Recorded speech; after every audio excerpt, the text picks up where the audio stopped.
주님께서 여러분과 함께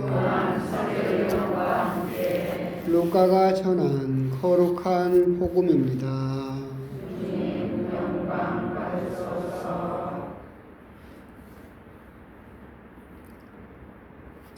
그때 많은 군중이 예수님과 함께 길을 가는데 예수님께서 그들에게 돌아서서 이르셨다. 누구든지 나에게 오면서 자기 아버지와 어머니, 아내와 자녀, 형제와 자매, 심지어 자기 목숨까지 미워하지 않으면 내 제자가 될 수 없다. 누구든지 제 십자가를 짊어지고 내 뒤를 따라오지 않는 사람은 내 제자가 될 수 없다. 너희 가운데 누가 탑을 세우려고 하면 공사를 마칠 만한 경비가 있는지 먼저 앉아서 계산해 보지 않느냐. 그렇지 않으면 기초만 놓은 채 마치지 못하여 보는 이마다 그를 비웃기 시작하며 저 사람은 세우는 일을 시작만 해놓고 마치지는 못하였군 할 것이다. 또 어떤 임금이 다른 임금과 싸우러 가려면 2만 명을 거느리고 자기에게 오는 그를 10,000명으로 맞설 수 있는지 먼저 앉아서 헤아려 보지 않겠느냐. 맞설 수 없겠으면 그 임금이 아직 멀리 있을 때에 사신을 보내어 평화협정을 청할 것이다. 이와 같이 너희 가운데에서 누구든지 자기 소유를 다 버리지 않는 사람은 내 제자가 될 수 없다. 주님의 말씀입니다.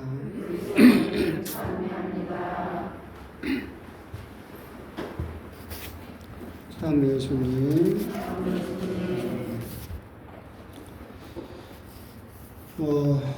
어떤 분하고 잠깐 이야기를 하다가 그런 생각이 들었습니다. 아주 유명한, 전 세계로 유명한 건축가가 그런 말을 남긴 적이 있습니다. 하느님은 직선을 그리시지 않는다. 쉽게 말하면 하느님은 직선을 좋아하지 않고 인간만이 직선을 좋아한다. 그러니까 하느님께서 만드신 것을 보면 직선으로 된 게 있습니까? 찾아보십시오. 강이 됐든 산이 됐든 나뭇잎이 됐든 길은 인간이 만들었구나. 심지어는 우리 여기 성당에 그 울타리 나무들 있잖아요. 그것도 가만히 놔두면 어떻게 됩니까? 지 멋대로 자라죠. 근데 인간은 직선을 좋아하니까 이걸 어떻게 해버립니까? 쫙 각을 맞춰버리죠. 그게 또 이제 의미하는 걸 곰곰이 생각해 보면 그런 것 같아요. 우리 이제 하나님께서는 곡선을 그리시는데 우리 인간은 직선으로 그리기를 좋아하죠. 그러다 보니까 우리 삶도 우리 인생도 우리들은 직선이라고 생각하는 경우가 참 많은 것 같아요. 태어나서 죽을 때까지 우리들은 쭉 직선으로 산다고 생각을 하는 경우가 참 많고, 그러다 보면 잘 나가는 사람들은 계속 쭉 그렇게 나도 잘 나가게 될 것이다라고 생각하는 경향이 있고, 심지어 고통 중에 있는 사람들도 앞으로도 계속 쭉 그렇게 고통스러울 것이다 그렇게 절망하는 사람도 있는데, 그건 우리 인간의 생각이고 하나님은 그렇게 직선으로 그리시지 않는다. 그 말은 결국 고통 중에 있는 사람에게 와닿는 이야기겠죠. 그렇게 끝도 없이 그렇게 계속해서 오는 고통은 우리가 상상으로, 우리 인간적으로 직선적으로 그리니까 미래가 암담한 것 같고 그 고통이 끝나지 않을 것처럼 생각할 수도 있겠지만, 하나님께서는 결코 그렇게 직선으로 그리시는 법이 없고 항상 곡선을 그리시기 때문에 그 고통도 구비가 있어서 다시 방향을 틀게 될 것이고, 결국은 그 힘든 거 어려움도 금방 또 끝나는 밝은 빛을 보게 될 것이다라고 그렇게 또 생각할 수도 있겠다라는 생각이 들었습니다. 그래서 오늘 그 부분도 하느님께서는 직선을 그리시지 않는다라는 부분도 한번 또 생각을 해 보셨으면 좋겠고, 그런 말씀을 왜 드리느냐라고 한다면 오늘 강론이 짧아서 할 말이 없어서 앞에 그냥 강론을 좀 길게 늘려보려고 그냥 했던 말입니다. 오늘 복음은 이제 큰 주제는 내 제자가 될 수 없다라는 말씀이죠. 오늘 복음을 여러분들이 한번 곰곰이 묵상을 해보시면 이 예수님 말씀이 서로 연결이 되지가 않습니다. 오늘 복음을 보면 내 제자가 될 수 없다라는 말씀이 총 3번 나오죠. 미워하지 않으면 내 제자가 될 수 없다. 자기 십자가를 지고 내 뒤를 따르지 않으면 내 제자가 될 수 없다. 자기 소유를 다 버리지 않는 사람은 내 제자가 될 수 없다. 그런데 이 세 문구가 다 연결이 되지 않습니다. 심지어 앞에 탑을 세우고 전쟁에 나가는 임금 이야기하고 뒤에 나오는 자기 소유를 다 버리지 않는 사람은 내 제자가 될 수 없다도 연결이 되지 않는 말씀입니다. 그럼 이제 이걸 어떻게 이해할까? 사실은 이 부분은 예수님께서 하셨던 말씀을 사람들이 기억하고 있었어요. 그러다 성경을 만들면서 자기가 기억한 걸 다 꺼내는데 이 말씀을 언제 어떤 구절에다 하셨는지를 사람들이 몰라. 그래서 여기다 모아놓은 거예요. 이걸 보통 예수님 어록이라고 말하죠. 이건 예수님 말씀이 맞는데 내 제자가 될 수 없다라는 큰 주제를 가지고 그냥 거기다가 다 예수님 말씀을 모아놨죠. 그래서 3가지 이야기가 서로 연결이 되지 않는 그런 부분이긴 하지만 예수님께서 하셨던 말씀이기 때문에 그건 또 오히려 더 우리들에게 정감을 줄 수 있는 부분이다. 복음을 그렇게 심각하게 들여다보신 분도 없죠. 이제 첫 번째 부분은 그겁니다. 누구든지 나에게 오면서 자기 아버지와 어머니, 아내와 자녀, 형제와 자매, 자기 목숨까지 미워하지 않으면 내 제자가 될 수 없다.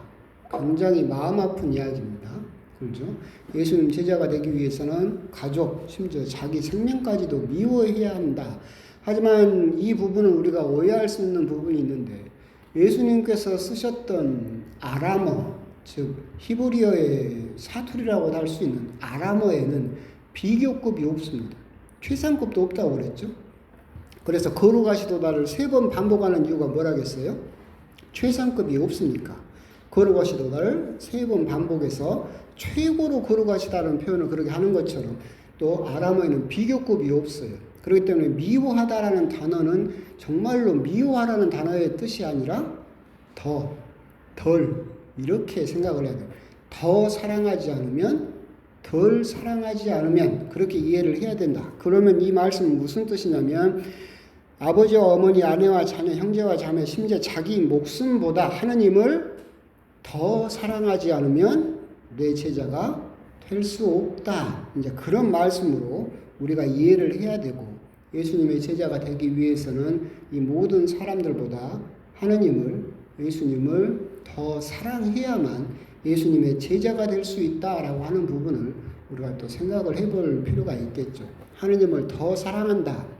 가족보다도 내 목숨보다도 더 사랑한다라는 의미는 또 그러면 어떤 의미가 있을까?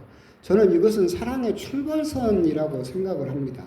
하느님을 먼저 더 사랑해야 한다. 그런 의미입니다. 옛날에 제가 이제 유학 갔다 와서 첫 본당이 있을 때 그때 이제 그 피정을 사제들은 1년에 한 번씩 피정을 가는데 큰 맘 먹고 제주도에 있는 그 봉쇄 수녀원으로 피정을 갔어요. 거기 글라라 수녀원이 있는데 봉쇄 수녀원으로 일주일 동안 피정을 갔는데 딱 분위기도 좋고 참 좋은데 봉쇄 수녀원이니까 수녀님을 직접적으로 만나지는 못해요. 그럼 이제 거기서 그 종을 쳐줍니다. 개도 아니고. 그러면 이제 밥 됩니다. 그럼 방이 있어요. 그럼 밥을 차려놓고 수녀님들이 나가세요. 그럼 종 치면 제가 가서 밥을 먹는데 일주일 내내 김치 1가지에다 나물 2가지, 삼시세끼. 와, 정말 저 푸른 초원위에만 일주일에 사는 거예요. 근데 그 수녀님들 삶을 들여다보면 하루에 7번 기도, 그리고 하루 거의 온종일 노동, 그리고 아까 말씀드린 대로 반찬도 김치 하나에다 나물 2개. 근데 그것도 많다고 2주일에 한 번씩 단식하시고, 그래요. 그리고 외부하고 이렇게 전혀 만나지 못하고. 그리고 이제 제가 아침에 새벽에 미사를 해드리는데, 미사를 해드리면 이렇게 그 칸막이로 막아진 저쪽의 수녀님들이 얼굴도 못 봐요. 영성치 할 때도 그 사이로 영성치를 주니까. 그런데 참 재밌는 게 정말 여고생들 같았어요. 새벽에 제가 뭔 정신이 있겠어요. 비몽사몽간에 일어나가지고 풀만 먹고 풀떼기만 먹고 흰말이도 없는데 강론을 하면 별로 재미도 없는데 저기는 자지러지는 거예요. 내가 말을 하면서 이게 재밌나? 세상 이야기 잠깐 하면 막 저긴 뒤집어져. 막. 일주일 동안 봤는데 무슨 여고생들 같더라고요. 정말 보면 정말 기쁘게 웃고 정말 행복하게 살고 있구나라는 그런 생각을 했었어요. 그리고 이제 그 피정이 다 끝나고 이제 제주도니까 비행기를 타고 올라오고 공항에 딱 도착했는데 그때 공항에 그 TV에서 난리가 났었어요. 그때 우리나라에 그 휴전선 GOP에서 총기 사고가 나가지고 8명인가를 총으로 이렇게 사고가 나버렸어요. 그걸 봤는데 참 아이러니하다라는 생각도 하고 비슷하다라는 생각도 해요. 생각해 보십시오. 봉쇄수녀원하고 전방의 GOP하고 굉장히 비슷합니다. 외부와 철저히 단절되어 있죠. 만나지 못하죠. 외롭죠. 먹는 것도 엄청 불편하죠. 맛있는 것도 마음대로 못 먹고 자유가 구속된 상황입니다. 근데 한쪽은 여고생들처럼 뭐 말만 하면 까르르 웃어요. 근데 이쪽은 서로 다툼이 생겨가지고 그렇게 안타깝게 막 총으로 해가지고 큰 사고가 나버렸어요. 그 차이가 뭘까요? 저는 그게 사랑의 출발점의 차이라고 생각을 해요. 이 수녀님들도 다 천사들은 아니죠. 그죠? 마음에 안 드는 사람도 있었겠지. 근데 그렇게 까르르 웃으면서 행복하게 지낼 수 있는 이유는 뭐예요? 누구를 먼저 더 사랑하기 때문에? 하느님을 먼저 더 사랑하기 때문에 이 사람을 받아들여 줄 수 있는 거예요. 근데 GOP는 반대죠. 사람들만 살기 때문에 그 사람이 미우니까 그 사람에게 복수를 해버린 거죠. 더 사랑하지 않으면 내 제자가 될 수 없다라는 말씀의 궁극적인 의미는 부모보다 가족보다 내 생명보다 누구를 먼저 더 사랑해라? 하느님을 먼저 더 사랑해라. 그러면 오히려 네 부모를, 네 자녀를, 네 생명을 더 사랑할 수 있게 될 것이다.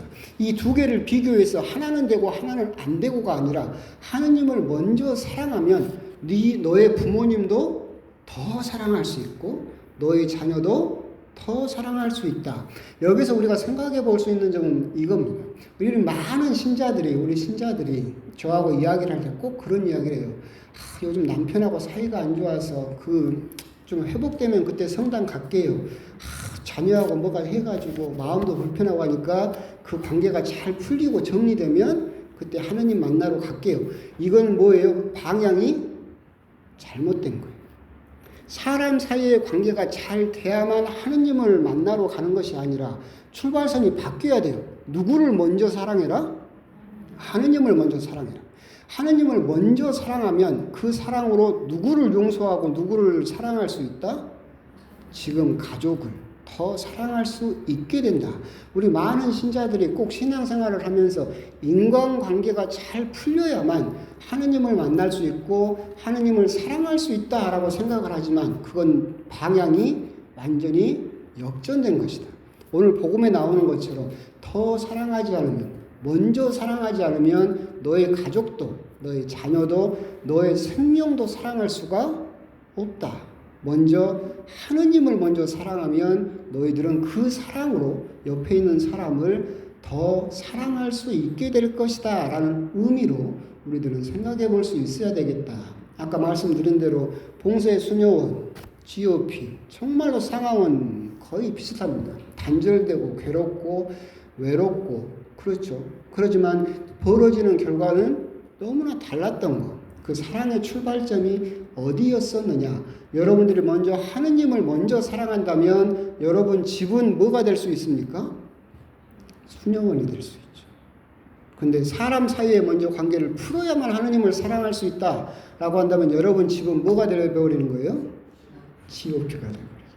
오늘 복음을 통해서 미워하지 않으면 내 제자가 될 수 없다라의 궁극적인 의미는 두 가지 중에서 뭘 선택해라 그런 의미가 아니라 먼저 하느님을 사랑하면 그 사랑이 더 커져서 너는 너의 가족들을 더 사랑할 수 있게 될 것이다 라는 의미로 생각하시면 될 것이고, 그런 의미에서 여러분들은 과연 하느님을 먼저 사랑하고 있는지, 그리고 그 사랑으로 내 가족들을 바라보고 있는지 그 부분에 대해서 한 번 더 곰곰이 묵상을 해보셨으면 좋겠습니다. 아멘.